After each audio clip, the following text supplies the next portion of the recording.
कश्मीरी पंडित थे, जो कश्मीरी पंडित थे, तो आखिर वो आपके अपने थे, आपके पड़ोसी थे, तो क्यों उनको कश्मीर छोड़ के आखिर भागना क्यों पड़ा?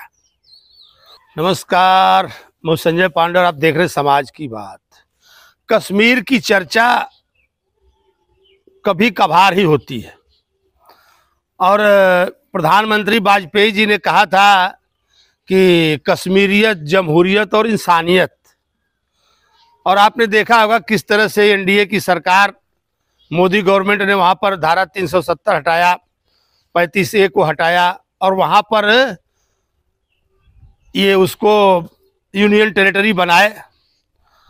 खैर ये सारी चीज़ों से अगर देखा जाए तो जो कश्मीर में बदलाव आया वो तो काबिले तारीफ है, लेकिन फिर भी अगर वहां पर कुछ ऐसी बातें हैं जिनको देखना बहुत जरूरी है। और मैं आपसे बताता चलूं कि मैं जब हवा किसकी है में दिल्ली इलेक्शन में जा रहा था तो ट्रेन के अंदर हमको 3 कश्मीरी और एक कश्मीरी महिला, 4 लोग हमसे मिले और हमारे बगल में ही थे और बहुत देर तक उनसे चर्चा हुई, बहुत देर तक कश्मीर के बारे में, क्योंकि हमारे लिए भी कश्मीर को जानना एक थोड़ा सा नया, बड़ा ही रोमांचक था।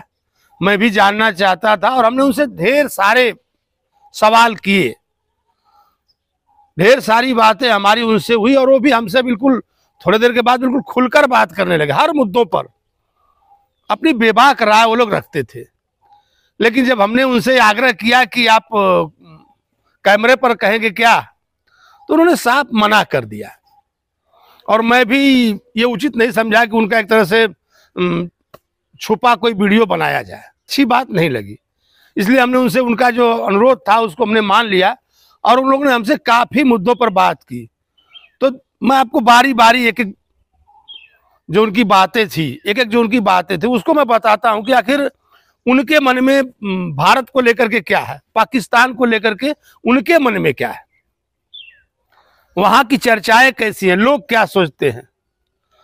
तो हमने उनसे कहा कि भाई आपकी जगह बहुत सुंदर है, आपके यहाँ मौसम बहुत सुंदर है, आपके यहाँ सुनता हूँ कि सेब वगैरह या ऐसी जो खाने के जो फल हैं बहुत होते हैं।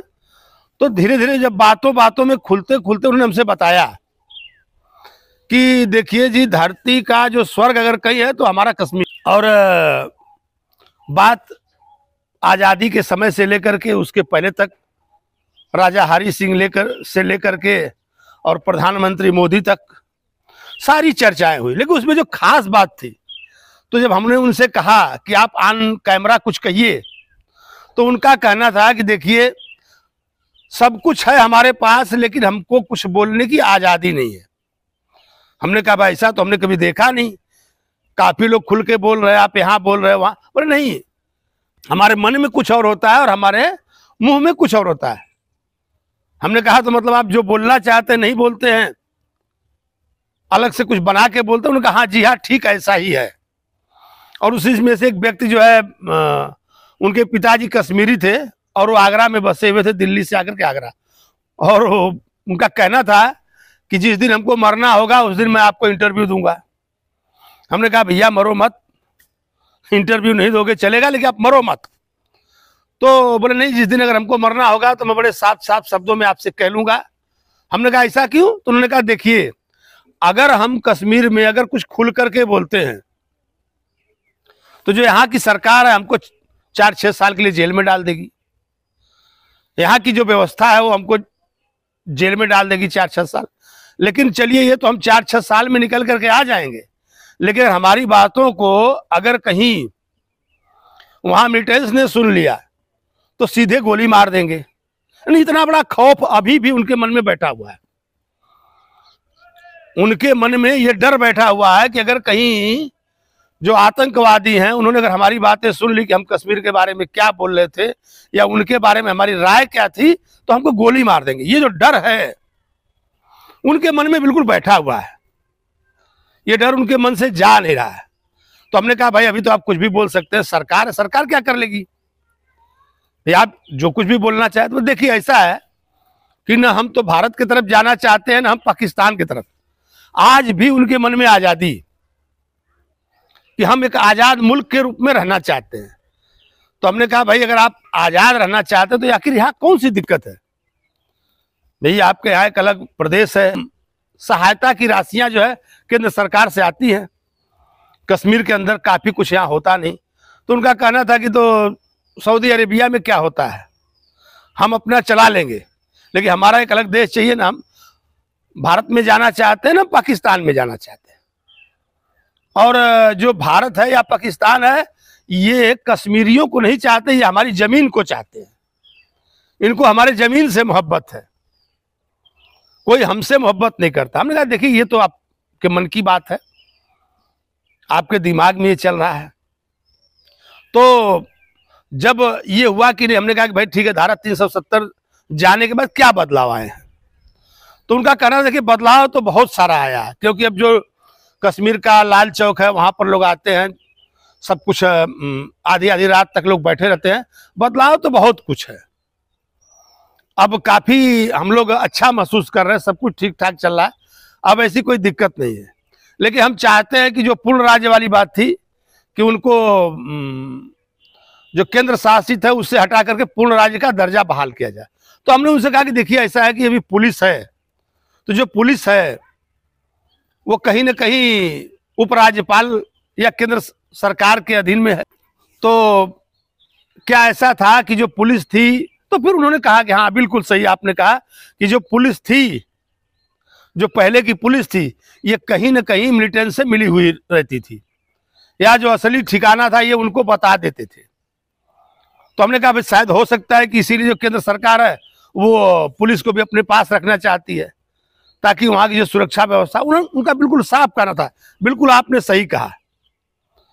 बोले कभी कभी क्या होता था, जो बेगुनाह होते थे वो भी मारे जाते थे, और पुलिस पैसे खाने के चक्कर, उनका सीधा इल्जाम था कि पुलिस पैसे खाने के चक्कर में कुछ भी उल्टा सीधा करती थी। तो हमने कहा भाई आज तो फिर पुलिस, बोले हाँ वो सब काफी सुधार है, बदलाव है। तो हमने कहा देखिए आपने तो बिल्कुल ठीक कहा, सब कुछ आपको आजादी चाहिए, सब कुछ चाहिए, लेकिन जो कश्मीरी पंडित थे, जो कश्मीरी पंडित थे, तो आखिर वो आपके अपने थे, आपके पड़ोसी थे, तो क्यों उनको कश्मीर छोड़ के आखिर भागना क्यों पड़ा? उसकी वजह क्या थी? तो आप उनकी अगर बात सुनेंगे, जो उन्होंने वजह बताई, तो आप भी आश्चर्यचकित हो जाएंगे।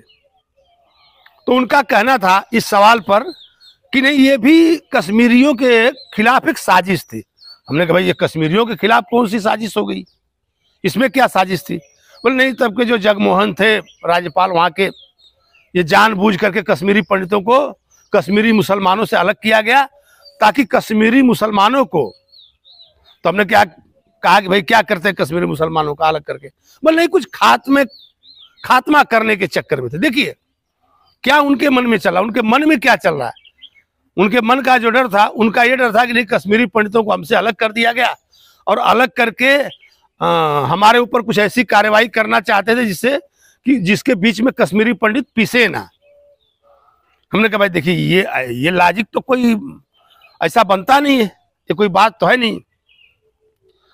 तो उनका फिर कहना था, हमने कहा कि भाई आपने कहा कि नहीं सरकार आज जो कर रही है, आप सरकार से डरे हुए, आप बोल नहीं सकते, जो बोलना चाहे वो नहीं बोल सकते। हमने कहा भाई इलेक्शन हुआ था, वहाँ भी सभी पार्टियों ने इलेक्शन लड़ा, खास तौर से हमने पूछा कि भाई जो उमर अब्दुल्ला है या मुफ्ती मोहम्मद सईद की फैमिली है, तो आखिर इन दो फैमिलियों से कश्मीर बाहर क्यों नहीं आ रहा है? तो उनका कहना था देखिए जी ऐसा है कि बाकी लोग तो चुनाव लड़ रहे हैं, लेकिन आज भी इन परिवारों का दबदबा पूरे कश्मीर में कायम है। अगर जम्मू रीजन को छोड़ दिया जाए तो उनका दबदबा कायम है। ऐसी तमाम चर्चाएं उनके साथ हुई, लेकिन उनका जो मेन कहना था ये था कि उन्हें बोलने की आजादी नहीं है, वो कुछ बोल नहीं सकते हैं। और ऐसी ढेर सारी बातें हुई, कई घंटों तक चर्चाएं हुई। उनमें जो मेन था कि नहीं कैसे कश्मीरी पंडितों को बाहर किया गया, तो उनका कहना था कि नहीं कश्मीरी पंडितों को कश्मीरी मुसलमानों ने नहीं आतंकवादियों ने बोले जो वहाँ के राज्यपाल थे उन्होंने भगाया था जानबूझ करके, ये उनका इल्जाम था। और उनका कहना था कि आज हम अगर कुछ बताते हैं या कुछ बोलते हैं तो पुलिस हमको इस तरह से अंदर डाल देगी और आतंकवादी हमको सीधे गोली मार देंगे। आतंकवादी आज भी उनके मन के अंदर आतंकवादियों का खौफ, हालांकि उनका एक कहना था कि फिर भी आज जो कश्मीर का माहौल है, जो चीजें बदल चुकी हैं, उसमें हम काफी खुश हैं। उनका ये जरूर कहना था कि हम काफी खुश हैं, लेकिन फिर भी लास्ट में उनका यही कहना था कि हम चाहते हैं कि हम आजाद हों, न हम पाकिस्तान में हों न हम भारत में हों। फिर मैं अपने अगले वीडियो में मिलूंगा, तब तक के लिए धन्यवाद।